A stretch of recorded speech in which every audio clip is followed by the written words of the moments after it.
ایک عقاب اور ایک الو میں دوستی ہو گئی۔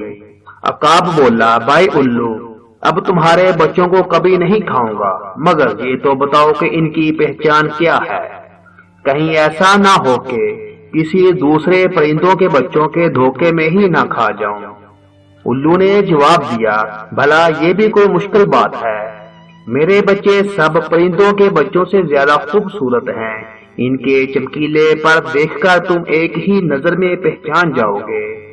اور عقاب نے الو کی بات کاٹ کر کہا، بس میں سمجھ گیا، اب میں کبھی دھوکہ نہیں کھا سکتا، مگر بھائی ہر بات کو پہلے ہی پوچھ لینا اچھا ہے، پھر پچھتانے سے کچھ نہیں ہو سکتا۔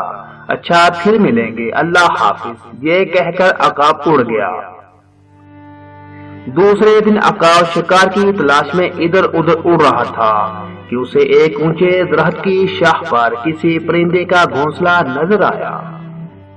گھونسلے کے اندر 4-5 کالے کلوٹے بد شکل موٹی آواز میں چوں چوں کر رہے تھے۔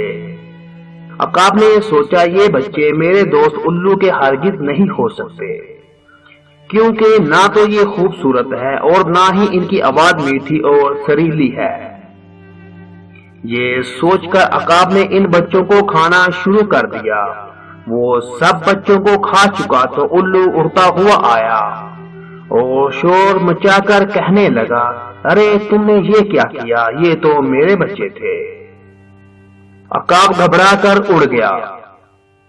ایک چمگادڑ جو پاس ہی اڑ رہی تھی الو سے کہا، اس میں عقاب کا کوئی قصور نہیں، ساری غلطی تمہاری ہے، جو کوئی کسی کو دھوکہ دے کر اپنی صلاحیت چھپانے کی کوشش کرتا ہے، اس کا یہی انجام ہوتا ہے۔